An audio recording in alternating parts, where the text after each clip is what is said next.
नोएडा में एक ऐसी साजिश का पर्दाफाश हुआ है जिसने सरकार को करोड़ों का चूना लगाया। पुलिस ने 10 रुपए की जीएसटी चोरी के उस मामले में एक चीनी महिला और उसके भारतीय साथी को अरेस्ट किया है। दोनों ने मिलकर कानून को ठेंगा दिखाया। ये कहानी शुरू होती है नोएडा के एक टीवी स्क्रीन मैन्युफैक्चरिंग कंपनी से जिसका नाम है टेंटेक्स। ये कंपनी कैबिनेट और विजुअल डिस्प्ले यूनिट बनाती थी, लेकिन इसके पीछे चल रहा था एक सुनियोजित खेल। जीएसटी विभाग की खुफिया टीम को सूचना मिली कि ये कंपनी साल 2019 से टैक्स चोरी में लिप्त है। जांच शुरू हुई, जो खुलासा हुआ वो चौंकाने वाला था। जीएसटी अधिकारी के मुताबिक टेंटेक्स कंपनी ने 2 तरीकों से सरकार को चूना लगाया। पहला, कंपनी ने अपने उत्पादों पर 28% जीएसटी देने के बजाय सिर्फ 18% जीएसटी जमा किया, यानी हर यूनिट पर 10% की टैक्स चोरी। दूसरा और भी शातिराना तरीका, अंडर इनवॉइसिंग। कंपनी ग्राहकों से 50,000 रुपए की कीमत वसूलती थी, लेकिन बिल सिर्फ 5,000 रुपए का बनाया जाता था। इस तरह कम बिल पर कम टैक्स जमा करके कंपनी ने करोड़ों रुपए की हेराफेरी की। 27 अगस्त 2025 को मेरठ की विशेष जीएसटी कोर्ट में इस मामले में नया मोड़ ले लिया।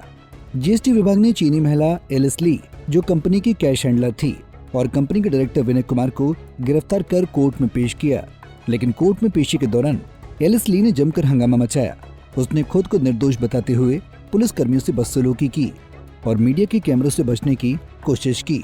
कोर्ट रूम में मौजूद लोग हैरान रह गए। जांच में ये भी खुलासा हुआ कि टैक्स चोरी से जमा हुआ पैसा हवाला के जरिए हांगकांग और अन्य विदेशी खातों में ट्रांसफर किया जा रहा था।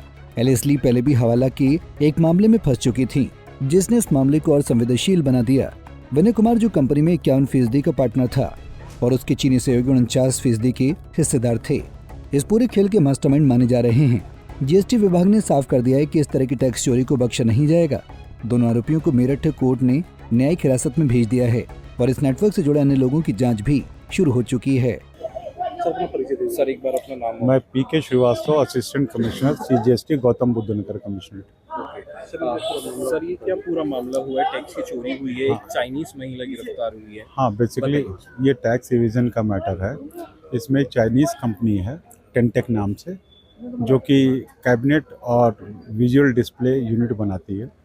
इनफैक्ट इस गुड्स जो क्लियर होनी चाहिए 28% का स्लैब रेट है, उसकी जगह 18% पे क्लियर करके 10% का टैक्स इवेजन कर रही थी।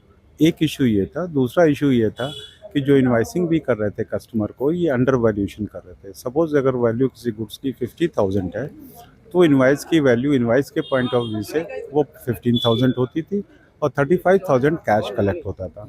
वो कैश यहाँ पे कलेक्ट होता था, उसके बाद ये चाइनीज लेडी उस कैश को लेके जाती थी। तो अभी अंडर इन्वेस्टिगेशन है मैटर। अभी तो बहुत चीज़ें निकलनी है, तो इसलिए बहुत कुछ नहीं इसके बारे में बताया जा सकता। सर, कितने टैक्स की चोरी है लगभग? अगर around 8 to 9 crore right now जो अभी इन्वेस्टिगेशन हुई है, 8 to 9 करोड़। और सर, ये कहाँ दिया जाता था पैसा? ये अभी सब मैटर ऑफ इन्वेस्टिगेशन है। सर, कितने लोग शामिल हैं? अभी सब कुछ इन्वेस्टिगेशन में चल रहा, तो अभी इतने डिस्क्लोज नहीं कर सकते। राइट नाउ जो अभी 2 हमने एक्यूज किए हैं, वो इसी के लिए किए हैं कि उन्होंने टैक्स इवेजन में इन्वॉल्वमेंट है। सर, 2 जने गिरफ्तार किए? 2 जन ने किए। क्या क्या नाम है इनके सर? एक का नाम है विनय कुमार, और लिंक क्या नाम पूरा? एलिस ली।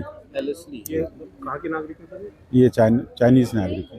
ये सर, ये पता चला कि इंडिया में कब से काम कर रहे थे और रहे कब से रहे थे, कुछ आइडिया? अभी सब कुछ मैटर ऑफ इन्वेस्टिगेशन में चल रहा है।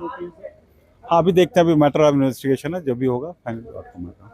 ये मामला सिर्फ टैक्स चोरी का नहीं, बल्कि देश की आर्थिक व्यवस्था पर एक बड़ा प्रहार है। गौतम बुद्ध नगर में हुए इस खुलासे ने न केवल स्थानीय प्रशासन को सतर्क किया, बल्कि ये सवाल भी उठाया है कि ऐसी कितनी और कंपनियां कानून की आंखों में धूल झोंक रही हैं।